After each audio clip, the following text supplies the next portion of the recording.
오늘도 하나님께서 우리에게 주신 말씀을 통해서 우리의 영이 준비되어지고 놀라운 축복을 누리게 되시기를 축복합니다. 여호수아의 말씀을 읽으면서 너무 기대가 되고 하나님이 하실 일들이 정말 기대가 됩니다. 저와 같은 동일한 그러한 기대감이 저와 여러분에게 있으시기를 바랍니다. 그래서 지난 한 주간을 어떻게 사셨는지 모르겠습니다. 축복을 믿으면서 하나님의 나를 축복하셨다. 그것을 믿고 사셨습니까?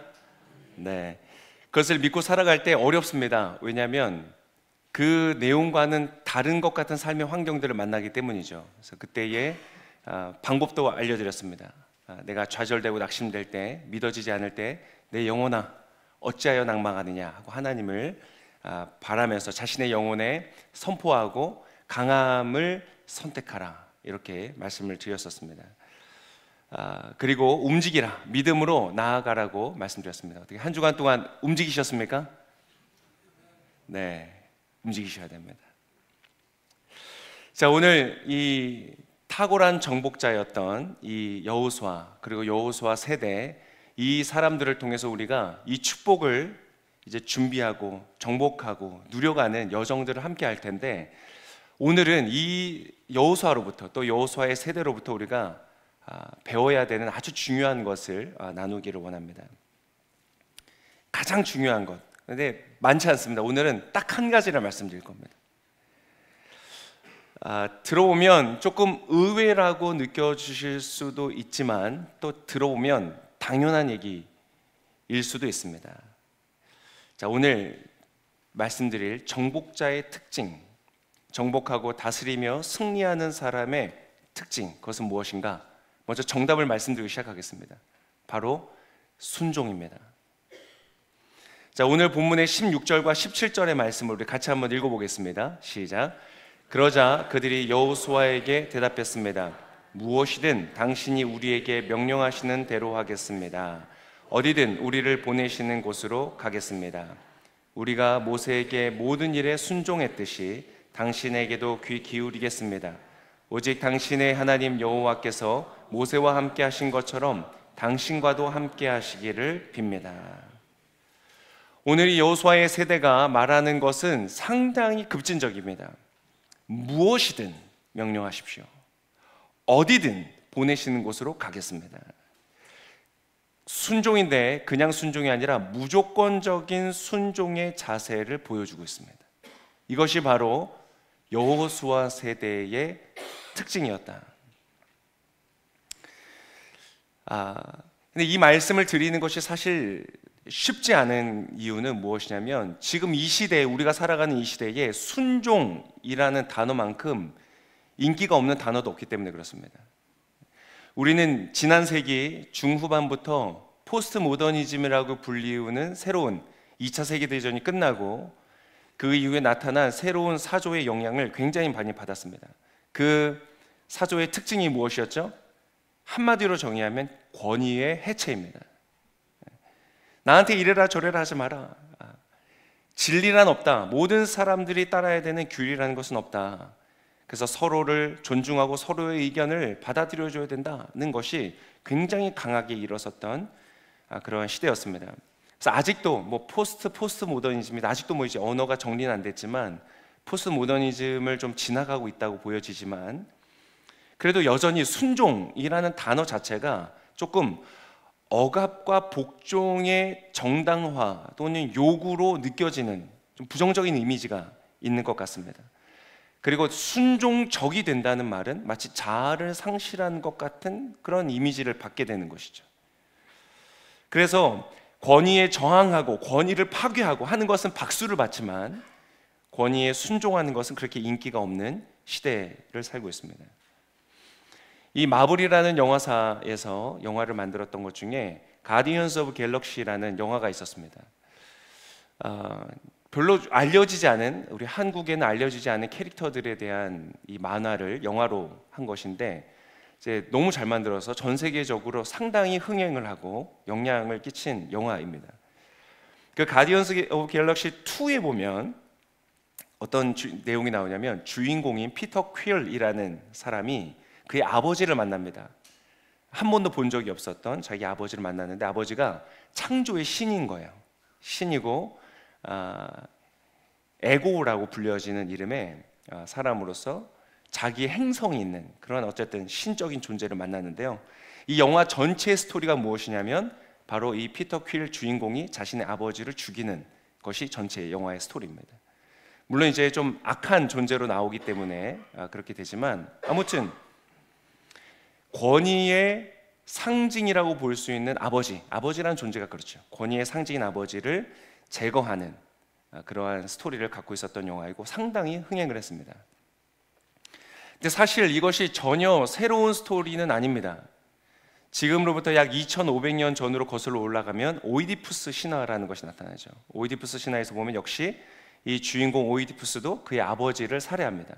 물론 이제 그때는 모르고 살해하지만 어쨌든 그것이 중요한 사건이 되고 그래서 오이디푸스 컴플렉스라는 단어도 생겨났죠. 또 그것만이 아니라 그거보다 더 한 1000년 전으로 거슬러 올라가면 제우스 신화가 나옵니다. 제우스 역시 그의 아버지였던 크로노스를 대적하고 왕자에서 몰아낸 다음에 자기가 주신이 되는 것이죠. 그리고 따지고 보면 크로노스도 제우스의 아버지였던 크로노스도 자신의 아버지였던 우라노스를 대적해서 몰아냈던 신입니다.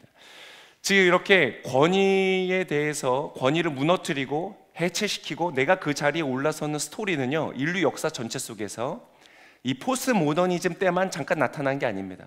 이미 인류의 역사 속에서 굉장히 반복되어져 왔다. 여러분 그래서 이런 질문이 생깁니다. 아버지가 뭘 그렇게 잘못했을까? 참 같은 아빠로서 마음이 참 어렵습니다. 그런데 이러한 이 아이디어 컨셉은 바로 인간의 죄와 상당히 깊게 연결되어 있습니다. 아담과 하와는 어땠습니까? 자신을 창조하였던 창조주이신 하나님을 버리고 내가 하나님처럼 되겠다는 반역의 마음으로 선악과를 먹었죠. 즉 인류의 최초의 인간은 누구였는가? 반역자들이었습니다. 그래서 인간의 역사를 쭉 보면 인간의 역사 자체가 끝없는 불순종과 반역의 역사이다. 이것이 우리의 역사입니다. 그랬던 역사 속에 바로 하나님께서 개입하셨죠. 포스트 모더니즘은 갑자기 생긴 것이 아니라 원래 우리 안에 있었던 것이고 사실은 그곳에 하나님께서 개입하셨기 때문에 하나님께서 깨어진 신뢰와 사랑의 관계를 회복하는 자신을 반역한 인간들을 돌이키고 사랑의 관계를 회복하기 위해서 계획하셨죠. 그래서 택하신 사람이 있습니다. 누구를 택하셨죠? 아브라함이라는 사람을 택하셨습니다. 그 아브라함의 특징이 무엇입니까? 순종이었습니다. 떠나라 할 때 떠났습니다. 그리고 소중한 그의 아들까지도 바치라고 했을 때 그 이삭까지 바치려 했던 순종. 이삭 역시도 마찬가지죠. 100살이 넘은 자신의 아버지가 자기를 죽이려 할 때 저항하거나 반역하지 않고 순종한 것, 자신이 죽는 자리에서도 순종을 했다는 것이 바로 아주 중요한 자리입니다. 이 장면이 아브라함과 이삭의 이 장면이 이 구속사의 핵심 가치를 보여주는 핵심적 사건이었습니다. 아주 중요한 사건입니다. 그 구속사의 핵심 가치가 무엇입니까? 순종이라는 것입니다. 즉 근본적으로 구속사, 하나님이 우리 인간을 향한 개입과 그 구원하시는 역사의 특징은 무엇인가? 바로 순종의 역사이다. 인간의 역사는 반역의 역사이지만 하나님이 보여주시는 역사는 순종의 역사이다. 그래서 하나님 그분이 이 땅에 오셨을 때 그 예수님도 순종의 본을 보여주셨죠. 굉장히 역설적인 말입니다. 우리는 정복자로 부름을 받았고 더 많은 것을 정복하고 다스리는 그러한 사람이 될 것인데 그러한 사람이 되는 사람의 조건은 무엇인가? 바로 순종하는 사람이 되어야 된다는 것입니다. 굉장히 역설적이죠. 어떤 분이 이렇게 질문하실 수 있습니다. 아니 목사님, 지난주 설교에 의하면 구원받는 것처럼 축복을 받는 것도 정복하는 것도 뭐예요? 솔라 피데, 오직 믿음으로 된다고 말씀하셨잖아요. 네, 맞습니다. 그럼 믿음의 다른 표현이 바로 순종입니다. 야고보서 2장에 보면 이렇게 기록하고 있죠. 야고보서 2장 21절과 22절입니다. 함께 같이 읽겠습니다. 우리 조상 아브라함이 자기 아들 이삭을 제단에 바칠 때 행함으로 의롭다고 인정받지 않았습니까?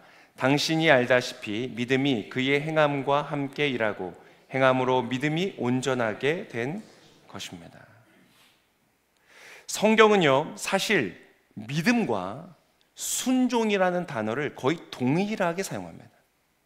방금 말한 것도 이삭을 바치는 그 순종을 통하여서 의롭게 인정을 받았다고 말합니다. 사실 믿음이 들어가야 되는 자리죠. 아브라함은 믿음으로 의롭다함을 얻었다는 그 말에 행함이 들어갑니다. 요한복음 3장 36절에 보면 조금 더 정확하게 나옵니다. 한번 제가 읽겠습니다. 아들을 믿는 사람에게는 영생이 있다. 아멘. 전혀 문제 없죠. 믿는 자에게 영생이 있다. 그러나 아들에게 순종하지 않는 사람은 생명을 보지 못하고 도리어 하나님의 진노를 받게 된다. 지금 두 가지의 가치가 서로 대조되어서 나오죠. 하나님의 아들을 믿는 사람의 영생이 있는데, 반대적으로 대조적인 사람, 하나님의 구원에 이르지 못하고 진노 가운데 있는 사람을 묘사할 때 아들을 믿지 않는 사람이라고 말하지 않고 아들에게 순종하지 않는 사람이라고 표현하고 있습니다. 사실 성경은 믿음과 순종이라는 말을 동일하게 사용하고 있습니다. 그래서 여러분, 이것은 잘 이해하셔야 됩니다. 이 시대의 많은 개신교와 교인들, 많은 기독교에서 오해하고 있는 것입니다. 믿는다는 것은 단순히 알고 있는 것과 다른 것이다. 예수님이 주인이십니다, 주님이라고 내가 알고 그것을 부르는 것이 믿음이 아니라는 것입니다. 믿음이란 예수님이 주인 되시는 삶을 살아가는 것을 말하는 것입니다. 이것을 너무나 명확하게 예수님께서 말씀하셨죠. 우리가 자꾸 놓치는 것입니다. 마태복음 7장 21절에 이렇게 말씀하십니다. 같이 읽겠습니다. 내게 주님, 주님 하는 사람이라고 다 하늘나라에 들어가는 것이 아니다. 하늘에 계신 내 아버지의 뜻대로 행하는 사람이라야 하늘나라에 들어갈 것이다. 이 뒤에 보면 이것에 선언 받는 사람들이 막 얘기하죠. 제가 주님의 이름으로 선지자 노릇도 하고 귀신도 쫓아내고 기적도 행했습니다. 그래서 예수님 말씀하시죠. 내가 너희를 모른다. 아니, 보통이 아닌 헌신을 하는 사람입니다. 업적을 이룬 사람이, 귀신을 쫓아내고 기적을 행한 사람입니다. 그래서 여러분, 성경은 분명히 말합니다. 그러한 행위가, 워크가 너의 구원의 조건이 아니다. 너가 무엇을 했느냐, 그것이 너의 구원이 아니라 너가 무엇을 믿었는가가 너의 구원의 조건이라고 명확하게 말씀하십니다. 내가 하는 어떤 행위, 내가 교회를 나오고 설교를 듣고 예배를 드리고 모든 교인들이 하는 활동들에 함께 참여하는 그것이 내가 구원받는 조건이 될 수가 없다는 것입니다. 주님이 정말로 주님 되시는 삶을 살아가는 것, 그것을 하나님께서는 믿음이라고 말하고 있습니다. 그래서 굉장히 조심하셔야 됩니다. 주님을 위한다고 말하면서 내 마음대로 사는 것도 아무런 의미가 없습니다. 내가 목표를 세우고 내가 방향을 결정하고 내가 열심히 뛰어가는 삶, 세상 사람들은 다 박수를 치는 삶이죠. 우리 인생의 목표를 정하고 최선을 다해서 성실하게 달려가는 삶, 그것을 사람들은 박수 쳐주죠. 그러나 믿음의 원리는 그것과 다르다. 내가 하는 것이 아니라 주님의 뜻에 순종하여서 주님 안에 살아가는 것이다. 그래서 지난주에 메시지를 드렸던 것 중에 마지막 포인트가 움직여라, 이 포인트였는데, 그래서 일어나라, 강을 건너라, 땅을 밟아라. 그런데 그 뒤에 사실 더 많은 분량을 차지했던 것이 무엇입니까? 말씀에 관한 것이었습니다. 밤낮으로 말씀을 읽고 깊이 묵상하고 주의 깊게 듣고 그것을 따라 순종하라. 이것이 명령이었죠. 왜 그렇습니까? 그것이 바로 순종이요, 그것이 바로 믿음이기 때문에 그렇다. 그래서 여러분 잘 기억하셔야 됩니다. 믿음은 순종입니다. 아브라함이 그의 믿음으로 의롭다함을 입은 것은 바로 그가 그의 고향을 주께서 떠나라 하실 때 떠났기 때문이요. 그의 아들을 바치라 할 때 그 아들을 바치고자 하나님께 순종하였을 때 그것이 그의 믿음으로서 의로 행하여졌다는 것을 기억하셔야 됩니다. 사랑하는 우리 오클랜드 온누리교회 모든 성도님들, 정복자가 되시기를 축복합니다. 정복하는 자는 자유한 자다 이렇게 말씀드렸죠. 지난주에 정복하는 사람은, 다스리는 사람은 자유한 사람을 말한다. 이리저리 끌려다니는 것이 아니라 내가 다스리는 사람을 말한다. 그런데 깊은 역설을 이해하셔야 됩니다. 여러분, 성경에서 말하는 역설은 무엇인가? 자유자는 어떻게 되는가? 내가 종이 됨으로써 되는 것이다. 역설적입니다. 이것을 이해하셔야 여러분은 이 믿음의 길을 걸어갈 수 있습니다. 왜냐하면 내가 생각하는 것과 다른 길이거든요. 정복하는 사람이면 이렇게 가야 될 것 같고, 자유해지는 삶이라면 이렇게 가야 될 것 같은데 이 반대의 길을 가는 것 같이 보이거든요. 로마서 6장 16절에서 18절까지 이렇게 이것을 바울이 설명하고 있습니다. 함께 같이 읽겠습니다. 여러분이 자신을 종으로 들여 누구에게든지 순종하면 여러분은 여러분이 순종하는 그 사람의 종이 되는 줄을 알지 못합니까? 여러분은 죄의 종이 돼 죽음에 이르거나 아니면 순종의 종이 돼 의에 이릅니다. 그러나 하나님께 감사드립시다. 여러분이 전에는 죄의 종이었으나 이제는 여러분이 전에 받은 교훈의 본을 마음으로부터 순종함으로 죄에서 해방돼 의의 종이 됐습니다. 여기도 순종함으로, 믿음이 들어가야 될 자리에 순종이라고 말하죠. 정복자가 되기 위하여서는 순종하는 자가 된다. 자유하기 위하여서 종이 된다. 그래서 여러분, 예수님이 믿음의 길은 좁은 길이요 좁은 문이라고 말씀하신 것입니다. 왜요? 종이 되어야 되고 순종해야 되기 때문에 그렇습니다. 너무나 역설적이어서 우리가 따라가기가 사실 굉장히 어렵습니다. 여러분, 저와 여러분은 지금 여호수아의 말씀을 읽으면서 굉장히 어려운 길을 걷게 될 것입니다. 내 뜻대로, 내가 원하는 삶의 방향대로 내가 기쁘게 열심히 해서 좋은 결실을 맺기 위해서 여러분 달려가신다면 그렇게 어렵지 않으실 겁니다. 가셔도 됩니다. 그러나 정말 하나님의 말씀대로 정복자가 되고 승리자가 되고 축복을 받는 자가 되기를 원한다고 하신다면 여러분, 저와 함께 좁은 길을 걸으셔야 됩니다. 그러나 여러분, 어렵지만 할 수 있습니다. 좌우에 계신 분에게 인사해 주시겠어요? 할 수 있습니다. 할 수 있습니다. 왜요? 이것은 능으로도 되지 아니하고 힘으로도 되지 아니하고 오직 나의 영으로 말미암는다. Not by might, nor by power, but by the Spirit. 하나님의 영으로 이것이 가능하기 때문에 여러분, 저와 여러분이 하나님을 붙들고 나아갈 때 성령께서 도와주실 줄을 믿습니다. 그래서 우리는 주님 앞에 순종의 아름다움을 배우게 되고 그래서 놀라운 축복을 누리게 될 것입니다. 우리가 한 해를 지나고 나서 지금을 돌아볼 때, 그리고 우리의 삶을 돌아볼 때 정말 어떻게 하나님이 나를 이렇게 축복하셨는가? 요셉이 총리가 되고 자신의 삶을 돌아보면서 하나님이 나를 어떻게 이렇게 높이셨는가? 다니엘과 다윗도 그가 왕 된 다음에 깜짝 놀라죠. 아니, 나 같은 사람을 어떻게 하나님이 이렇게 축복하셨는가? 이러한 감사의 고백이 저와 여러분의 고백 되시기를 축복합니다. 오늘 이것을 마무리하기 전에 한 가지만 더 점검하겠습니다. 자, 순종에 대한 말씀을 드리는데 중요한 포인트입니다. 여러분, 누구에게 순종하시겠습니까? 하나님께 순종하셔야죠. 그렇다면 중요한 포인트가 하나 있습니다. 하나님께는 어떻게 순종하시겠습니까?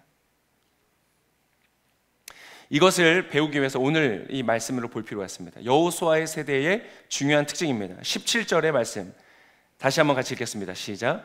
우리가 모세에게 모든 일에 순종했듯이 당신에게도 귀 기울이겠습니다. 오직 당신의 하나님 여호와께서 모세와 함께 하신 것처럼 당신과도 함께 하시기를 빕니다. 여호수아의 세대의 순종의 모습을 보십시오. 어떻게 합니까? 하나님께서 세우신 모세에게 순종하는 것입니다. 모세에게 순종했듯이 그의 뒤를 잇는 여호수아에게 순종하는 것입니다. 그렇게 순종함으로써 하나님께 순종하는 것입니다. 자, 이 부분은 조금 더 어려울 수 있습니다. 마음이 불편하실 수 있습니다. 그러나 여러분, 이것을 아셔야 됩니다. 하나님은 본질적으로 공동체의 하나님이십니다. 삼위일체의 하나님이시죠. 그래서 이 하나님은 공동체이시기 때문에 무질서하게 각자 마음대로 사시는 것이 아니라 함께 질서를 이루면서 사십니다. 성자 예수님께서는 성부 하나님께 순종하십니다. 성령 하나님은 성자 예수님을 인도하시고 성자 예수님은 성령 하나님을 쫓아서 그분의 사역과 삶을 감당하셨죠. 이렇게 서로가 서로를 존중하고 순종하며 하모니, 질서를 이루는 것이 바로 삼위일체 하나님이십니다. 그래서 하나님의 형상을 따라 지음받은 우리 사람도 동일합니다. 우리도 공동체로 불러주셨고 어느 누구도 혼자 태어나서 혼자 살다 혼자 떠나는 인생은 없습니다. 우리는 공동체로 살아가고 질서 속에 살아갑니다. 사람의 가장 기본적인 공동체는 무엇입니까? 가정이죠. 그래서 가정에는 질서가 있습니다. 자녀는 부모에게 순종해야 됩니다. 그래서 교회 우리 디모데전서 묵상할 때에 교회 리더십을 세울 때 가장 중요했던 것이 그의 가정을 잘 다스리는 자여야 된다. 왜요? 그것이 믿음의 삶이기 때문에 그렇다는 것입니다. 여러분, 그렇다면 자녀에게 부모에게 순종해야 된다는 것을 어떻게 가르치시겠습니까?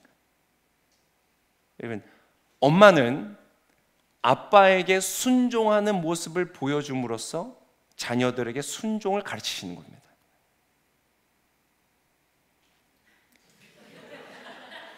네.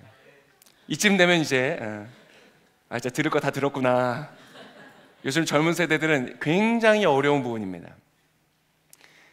남편은 하나님께 순종하는 모습을 보임으로써 순종을 가르치는 것이죠.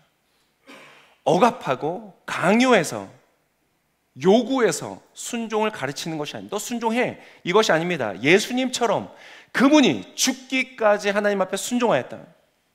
그래서 순종이 쉬웠을까요? 아니요, 순종은 어려운 것입니다. 할 수만 있으면 이 잔을 내게서 거두어주십시오.